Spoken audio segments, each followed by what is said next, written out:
Smokey and the Bandit with badass chicks. Have fun, clutch. Starring as Betty Koggs, Mary Birdsong. One badass. Her friend Claudette is played by AirRese Marie.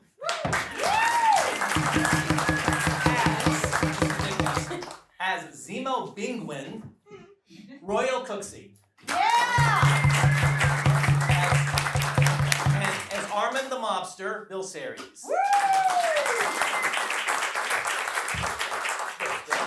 And the other Bill, as Arman's brother Sasha, Bill Boehler.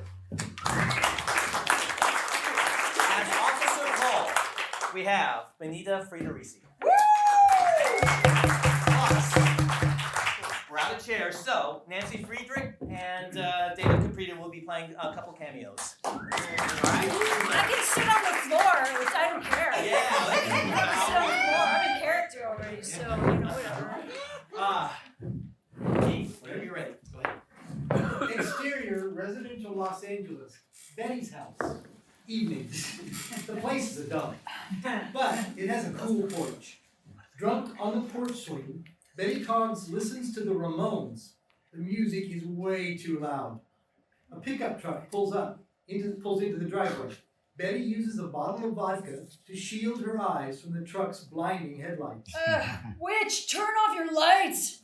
Out of the truck climbs Claudette Williams, Betty's AA sponsor. Claudette points at the house next door. Don't the Deans have a baby? If they don't like the Ramones, they can eat shit. The neighbors have all said they love the Ramones. Then it shouldn't be a problem. Claudette turns the music down and sits on the swing with Betty. You want to talk about it? Not really. That's not how friendships work. Did you wish Judd a happy birthday? Betty hands Claudette a flip phone with an open text. Fuck off, Mom. Yeah. Well, acknowledging you're her mother is a good step. Claudette takes a deep swig from the vodka bottle. Interior, back office of a car shop the next day.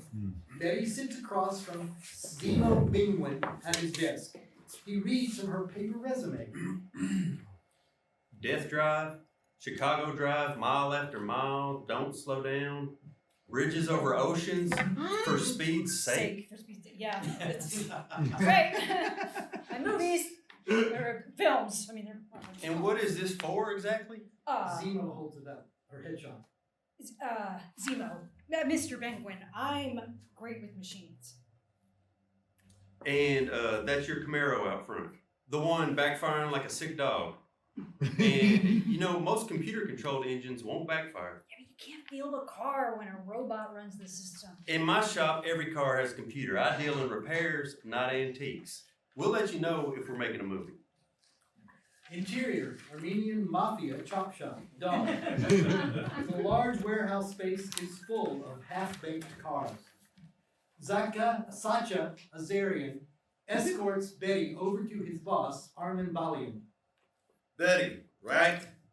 Sasha says you're a great driver. IMDb says it too. Arman pats a candy apple red 2001 Chevrolet Corvette Z06.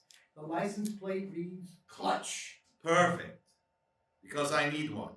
Fast. Someone who can run this monster, the fastest car I own, to Chicago in the next 20-something hours in exchange for 50 G's up front. Oh. Everybody knows a run from Tinseltown to Chirac takes at least 30 hours. Going 90. No stops. Yes, you'll have to be quick. Wow, thank you so much for the opportunity, but I'm not interested. 60,000. Oh. Oh, you know what's funny is yesterday I would have jumped at the opportunity. I'm just in a different place than I was. Sorry, man, but I'm out. Silly me. I didn't give you all the facts. Arman nods at Sasha, who tosses a phone at Betty. She sees the phone is open on Judd's social media page. Your teenage daughter, whom you named Judd like a boy, lives with her grandmother in Santa Clarita and plays soccer on Sundays in Green Park. Arman pulls a 9mm pistol on Betty. But tisk, looks like you two aren't online friends. She's named after the Judds, you prick!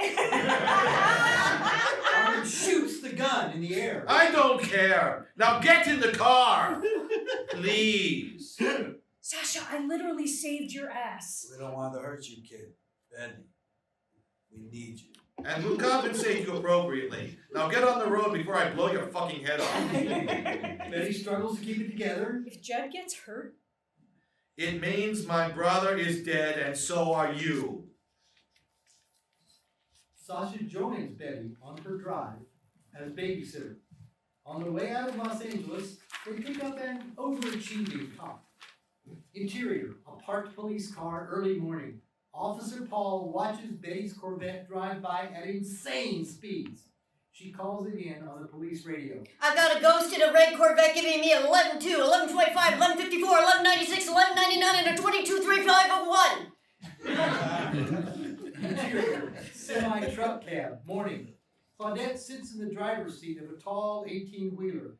She's got Betty on the phone and their conversation is intercut. Hey, checking in on you before I leave with this haul of oranges to Toledo. Claude, listen to me. Oh no. I can hear the sound of your itchy trigger finger. I'm sober, I promise. Your promises aren't currency. Claudette, I fucked up. I'm sorry. Can you get Judd for me, like secretly somehow? That job, the Armenians. Can you keep her safe for just a couple of days? Where are I just gotta drop a haul in Chicago by noon. Where are you now? Flagstaff. Jeez, shit, Betty. Drive faster. Interior, Corvette, driving, day. Betty drives too fast. Sasha, in the front seat, is engrossed in his GPS. Officer Paul tails them and is catching up. There's a Cloverleaf interchange in about 6 miles. Ever see For Speed's Sake with Juliette Lewis? No. Yeah, she's got this great line. Sure, less is more, but more is more fun. Officer Paul's sirens get louder and louder. Benny, cops catching up. That's the point, kiddo. How did you learn to drive like this? Trial and error. Did I mention that I'm terrified? As Betty and Sasha continue to drive across America, they cannot shake Officer Paul, who coordinates with other departments across state lines. Interior, Amarillo, Texas. Police Department Squad Room, day. Officer Paul addresses a room full of Amarillo cops. Name's Betty Koggs. In less than 24 hours, she slipped across 3 different state borders and made fools out of just as many law enforcement agencies, including mine. Now, I can catch her, but I won't be able to get a Texas Ranger car across native borders, which is where they're headed. So, which one of you is going to be my pilot? Exterior, Oklahoma I-40 headed east, sunset. A gang of bikers hijacked the Corvette somewhere around Oklahoma City and left Betty and Sasha for dead on the side of the road. Sasha's cell phone rings. Flat on his back, he lifts it and takes a call. He quickly puts it on speaker so Betty, lying nearby, can hear. Intercut with Interior, Armenian mob chop shop, same time. Why is my Corvette all over the fucking internet? Arman, someone knew we were coming. You didn't lose the hull, right? They had guns! That's your fucking problem. My car's got an air tracker. I can tell you exactly where it is. Now go and fucking get it! Meanwhile, interior, a news studio, evening. Anchor woman Marlene Birdsong speaks to an in-studio camera. The woman the internet has branded #CrazyCorvetteGirl has become an overnight sensation. Officer Melanie Paul is interviewed on the news. This woman is reckless, and she's a major danger to the public. A man who filmed Betty is interviewed by the news. Crazy Corvette Girl isn't just a badass, she's a symbol of freedom for the American people.